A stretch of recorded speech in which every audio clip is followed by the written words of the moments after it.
March 6, 1945, Lieutenant Robert J. Goebel stares at his fuel gauge. The needle sits below the last graduation mark. 30 seconds of fuel remaining in his P-51D Mustang at 8,000 feet over the English Channel. His Packard-Merlin V1650 engine, normally burning 80 gallons per hour at cruise power, is about to starve. Behind him, 650 miles of combat flying, including a dogfight that punctured his right-wing fuel tank. Ahead, the white cliffs of Dover, still 12 miles away. At 240 miles per hour, that's 3 minutes of flying time. But he doesn't have 3 minutes. He has 30 seconds. And when a Merlin engine flames out at this altitude and airspeed, you have exactly one chance at a deadstick landing. By the end, you'll see how fuel flow physics and split-second decisions turned certain death into aviation legend. But first, the mission that pushed this Mustang to its absolute limits. 7 hours earlier, Euro 600 hours at RAF Manston, England. The 357th Fighter Group receives orders for Operation Clarion, a maximum-range escort mission to Ruhlen, Germany, 520 miles deep into enemy territory. The target, B-17 bombers striking synthetic oil refineries. The challenge, range. A P-51D Mustang carries 269 gallons of internal fuel, plus two 110-gallon drop tanks, 489 gallons total. At normal cruise settings of 2,050 RPM and 31 inches of manifold pressure, the Merlin engine burned 65 gallons per hour, giving a theoretical range of 650 miles. But combat isn't theoretical. Every degree of bank angle, every emergency boost, every minute of dogfighting multiplies fuel consumption. Intelligence warns. Expect aggressive fighter resistance from JG-7, the Luftwaffe's new Me-262 jet squadron, plus conventional Bf-109s and FW-190s defending the refineries. 24 P-51Ds will escort 48 B-17s. Flight time to target, 2 hours, 15 minutes. Combat time over target, estimated 20 minutes. Return flight, 2 hours, 15 minutes. Total mission duration, 4 hours, 50 minutes. That leaves exactly 10 minutes of fuel margin.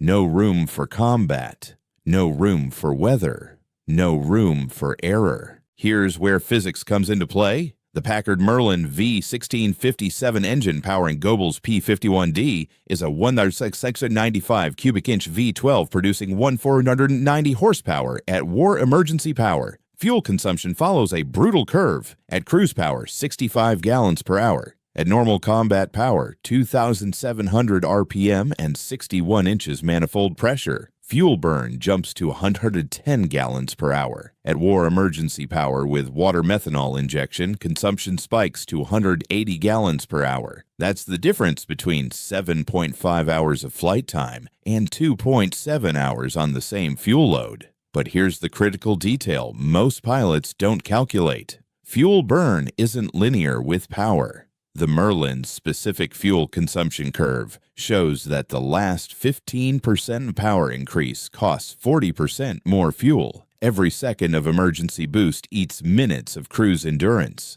Goebel's pre-flight calculations are precise. 269 gallons internal, 220 gallons in drop tanks. Drop tanks jettisoned over the North Sea after 90 minutes saves weight and drag. Remaining 269 gallons must cover 360 miles to target, 20 minutes combat, and 520 miles home. The math works, if nothing goes wrong.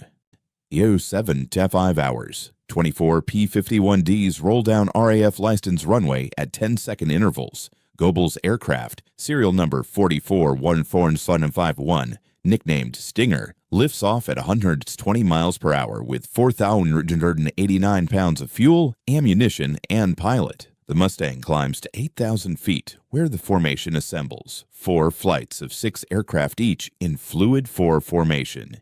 Each P-51 carries 180 rounds of 50 caliber ammunition across 6 wing-mounted machine guns, enough for 31 seconds of continuous fire. At 0745, the formation crosses the English coast at Orfordness, heading 075 degrees toward the North Sea. Airspeed 280 miles per hour indicated 315 miles per hour true at altitude. The drop tanks feed first, standard procedure to preserve internal fuel. At 0845, over the North Sea 140 miles from England, the formation jettisons empty drop tanks. Goebel's fuel gauge shows 269 gallons remaining in internal fuselage tanks, exactly as planned. But the math assumes combat power stays under 10 minutes. The Luftwaffe has other plans.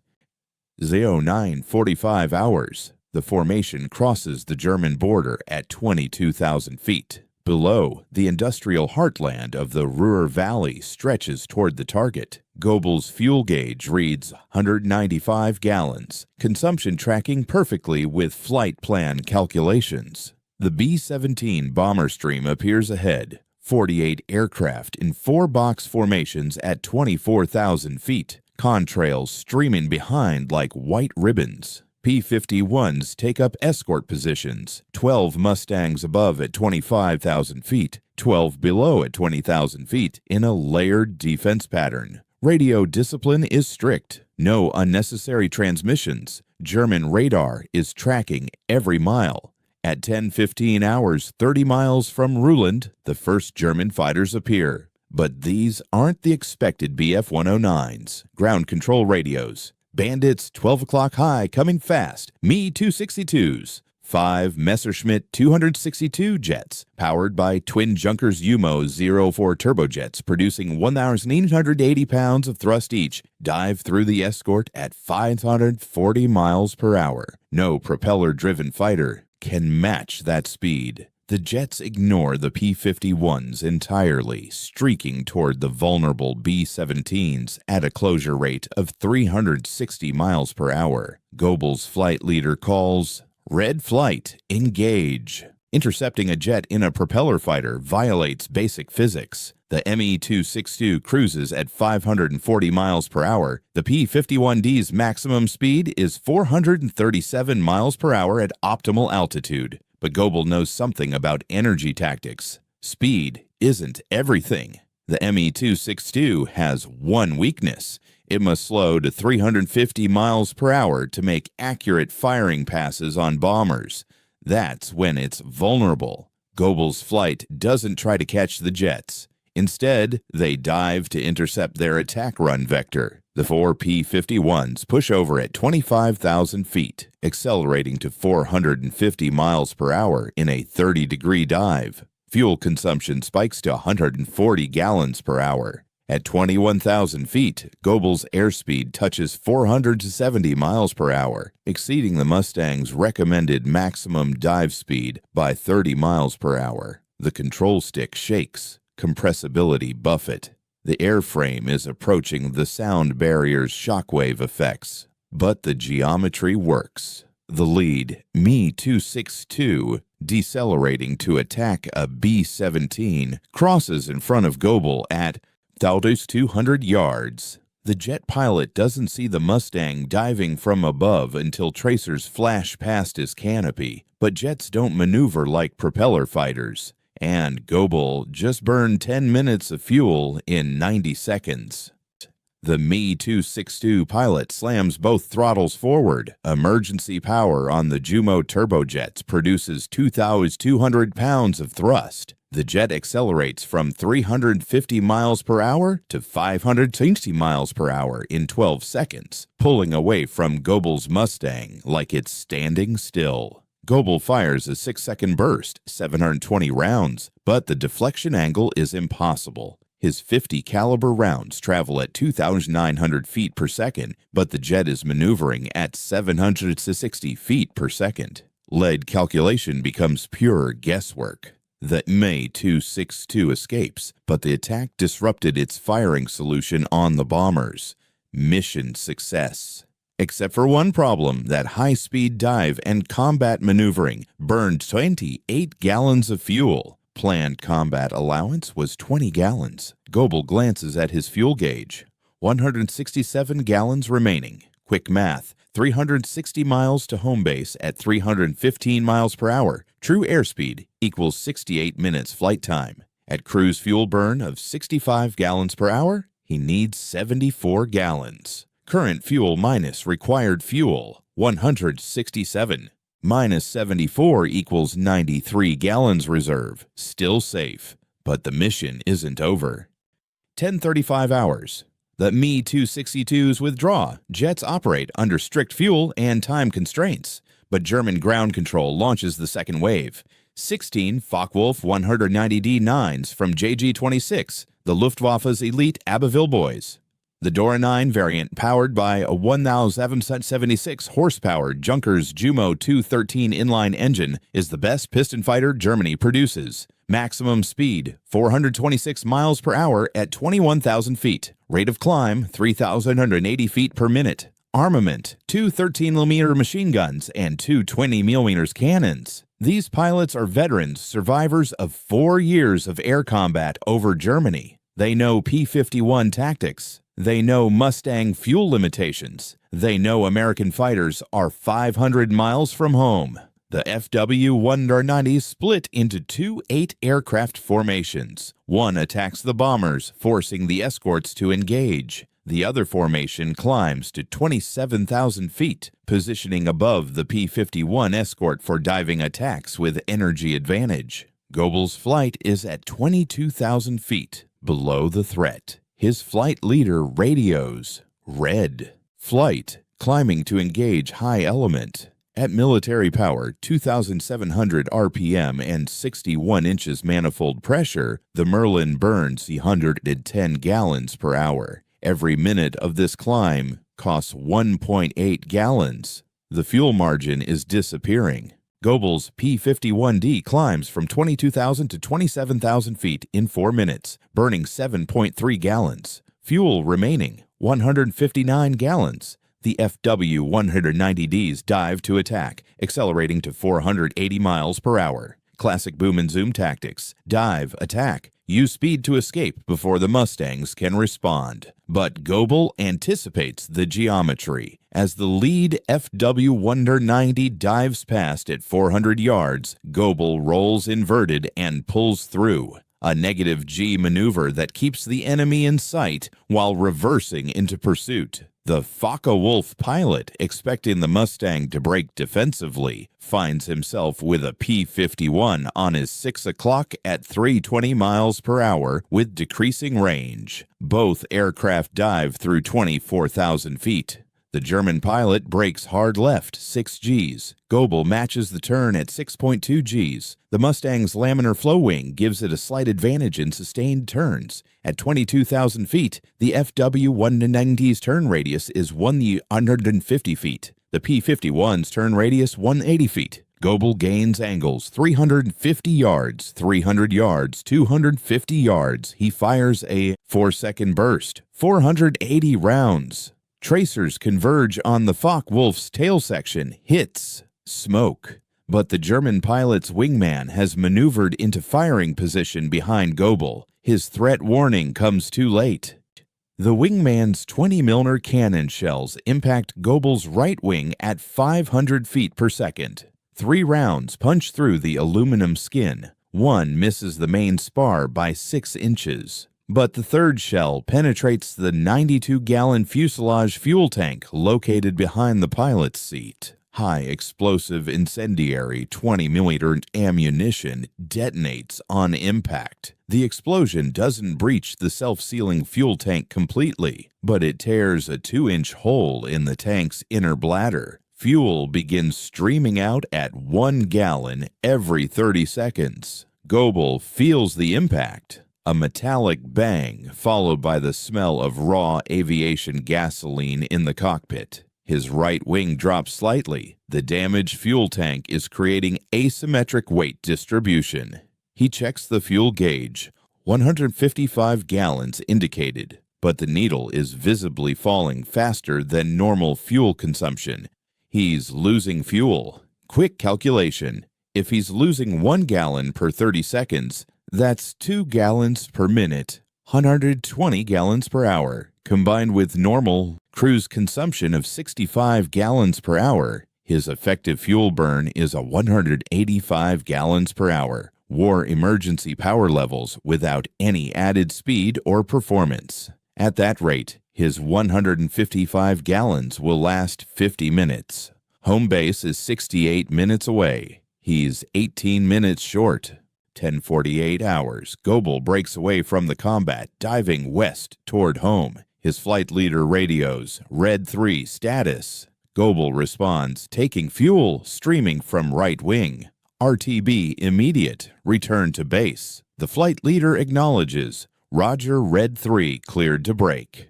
But returning to base 360 miles away with 50 minutes of fuel is impossible. Goebel has 3 options. Option 1, bail out over Germany, become a prisoner of war.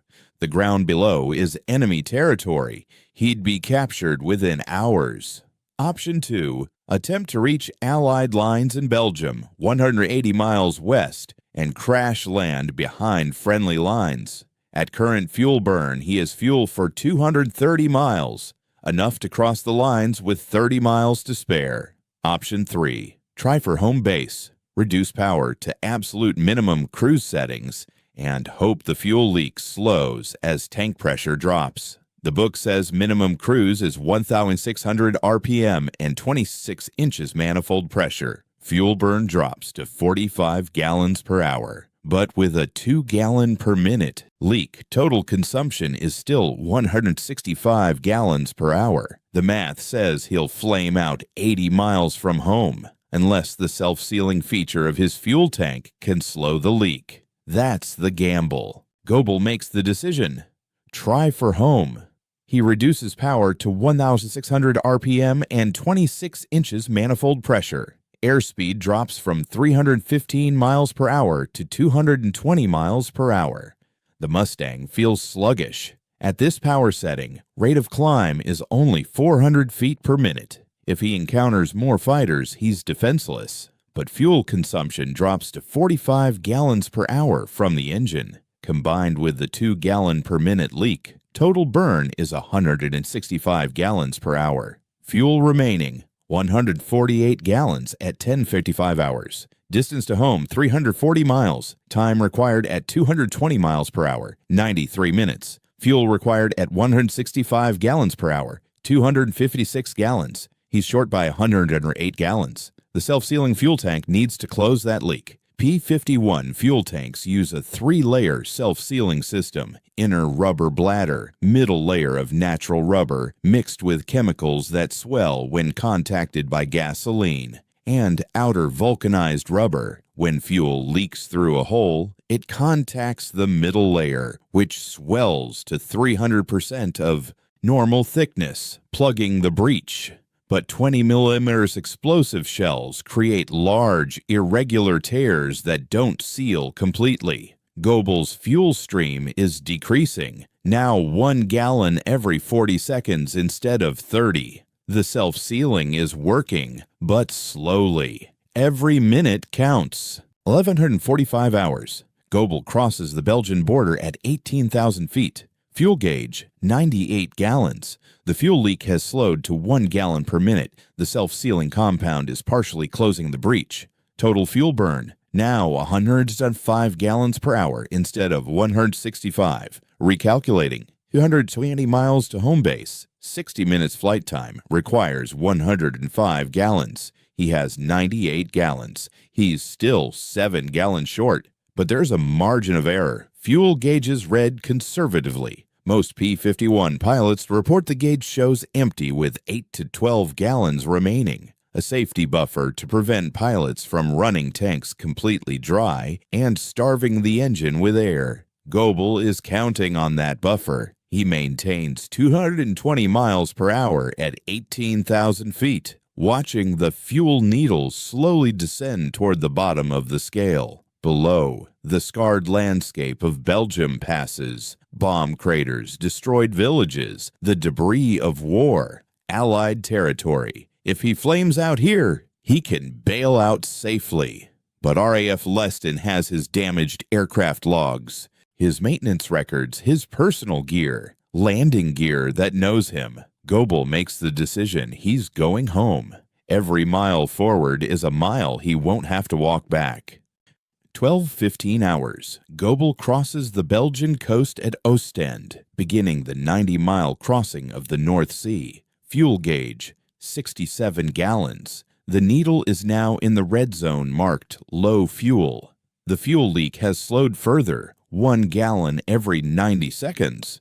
The self-sealing compound is doing its job, but the damage is too severe for complete closure. Below, the gray North Sea stretches to the horizon. Water temperature, 42 degrees Fahrenheit. Survival time if he ditches, 15 minutes before hypothermia incapacitation. His P-51 carries a one-man life raft, but ditching a Mustang in open ocean is nearly impossible. The aircraft's long nose causes it to flip inverted on water impact. Ditching survival rate, less than 30%. Air-sea rescue operates in these waters, but response time averages 2 hours. Goebel checks his navigation, 25 miles to English coast, 11 minutes at current speed. Fuel required, 19 gallons. Current fuel, 67 gallons indicated. He should make it, except the gauge is reading slowly. There's a 30-second lag between actual fuel level and gauge reading. And indicated 67 gallons assumes the gauge is accurate. At 1,223 hours, the gauge reads 52 gallons. At 1,225 hours, 38 gallons. The fuel flow is accelerating as tank pressure drops. 1,226 hours. The white cliffs of Dover materialize through the haze. 8 miles ahead, Goebel's fuel gauge reads 24 gallons. At current consumption of 105 gallons per hour, he has 13.7 minutes of fuel remaining. Distance to RAF Manston, 78 miles inland, 21 minutes at 220 miles per hour. The math is brutal. He's 7.3 minutes short. He needs to land somewhere in the next 13 minutes, or the engine will quit. Goebel radios RAF Manston, a forward emergency landing field on the Kent coast, 12 miles from his current position. Manston Tower, Army, Wenstlertine 1451. Fuel emergency. Request straight-in approach.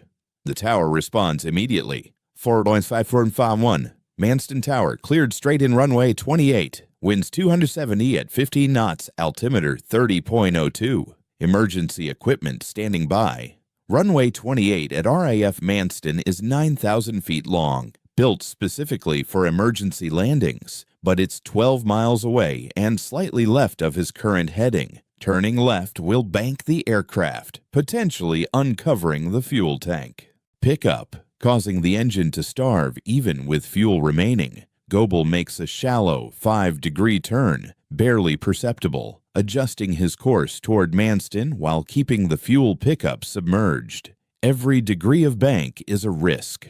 1,228 hours. Goebel crosses the English coast at 1,500 feet. Fuel gauge, 18 gallons. RAF Manston is 10 miles inland, dead ahead. At 220 miles per hour, that's 2.7 minutes of flying time. At 105 gallons per hour fuel burn, he needs 4.7 gallons. The gauge shows 18 gallons, but gauge accuracy degrades below 20 gallons. The float sensor loses precision in the bottom of the tank. Actual fuel could be anywhere from 12 to 20 gallons. Goebel reduces altitude to 800 feet, following the terrain toward Manston. Lower altitude means denser air, slightly better fuel efficiency, and less distance to glide if the engine quits. He can see the airfield now, a rectangular pattern of runways 5 miles ahead. 4 minutes of fuel, 5 miles to go. The Merlin engine note is steady at 1,600 RPM, but Goebel knows the sound will change when the engine begins starving. First, RPM will fluctuate. rising and falling as air bubbles hit the fuel pump. Then rough running as fuel flow becomes intermittent. Then silence. He's flown 647 miles in 5 hours and 13 minutes. All of it comes down to the next 2.7 minutes. 12 or 30 hours. 3 miles from the runway threshold. Fuel gauge, 9 gallons indicated. Goebel calls, Manston Tower, 3 miles, gear coming down. He reaches for the landing gear lever, but lowering the landing gear increases drag by 40%, requiring more power to maintain airspeed. More power means more fuel consumption. He makes a calculated decision. Leave the gear up until 1 mile final, minimize fuel burn. The engine note changes. A slight hesitation in the RPM, then smooth again. Then another hesitation, longer this time.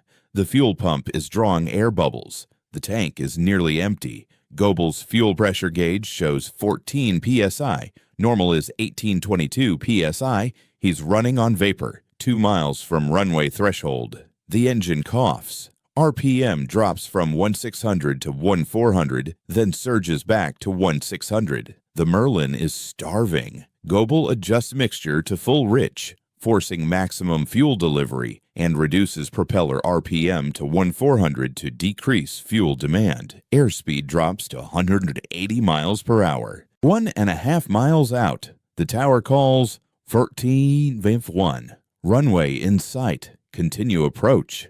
But Goebel can't continue much longer. The engine coughs again. Longer this time. 3 seconds of rough running before smoothing. The fuel gauge reads 0. He's flying on whatever fuel remains in the lines between the tank and the engine, roughly 2 gallons. 30 seconds of fuel at current consumption. 1 mile from runway threshold, 600 feet altitude, the engine quits. No cough, no sputter, just sudden silence as the fuel system runs dry. The propeller windmills in the airstream, creating drag. Goebel's airspeed is 180 miles per hour. Rate of descent with a dead engine, 1,200 feet per minute. He has 30 seconds before ground impact. His training takes over. He reaches for the landing gear handle. The gear must extend by emergency pneumatic system now that engine hydraulic power is gone. He pulls the emergency gear extension handle. Compressed air forces the landing gear down. 3 green lights confirm.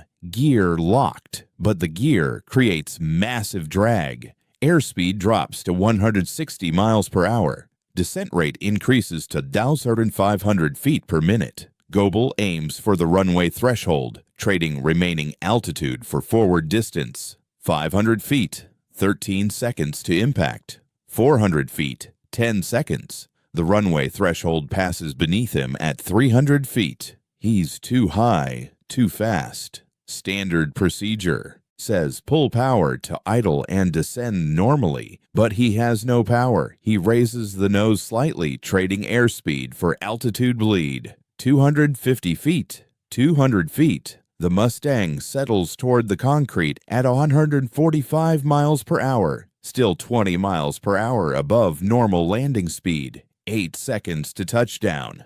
The main landing gear touches concrete at 145 miles per hour, 25 miles per hour above normal. The tires bark, smoking on contact. Goebel holds the tail up, using aerodynamic drag to slow the aircraft before lowering the tail wheel. 130 miles per hour, 115 miles per hour. At 100 miles per hour, he lowers the tail and presses both brake pedals. The P-51 decelerates at 0.4 Gs, hard braking, but the 9,000-foot runway provides margin. 85 miles per hour, 70 miles per hour, 50 miles per hour. At 1,231 hours and 45 seconds, the Mustang rolls to a stop 3,200 feet down the runway. Goebel sits in the cockpit for 5 seconds, hand still on the stick, as emergency vehicles race toward him. The Merlin engine is silent.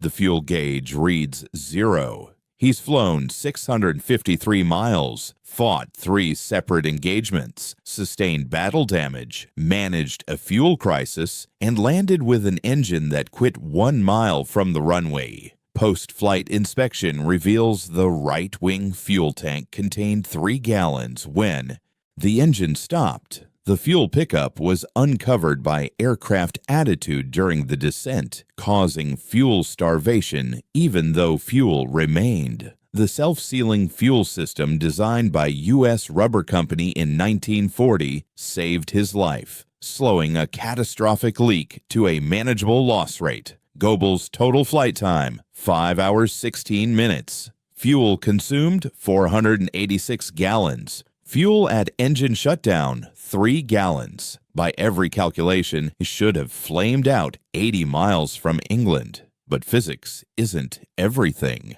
Sometimes precision fuel management, self-sealing technology, and split-second decisions matter more than mathematics. Lieutenant Robert J. Goebel would fly 48 more combat missions before war's end, but none would come closer to the absolute limits of fuel, aircraft, and pilot endurance.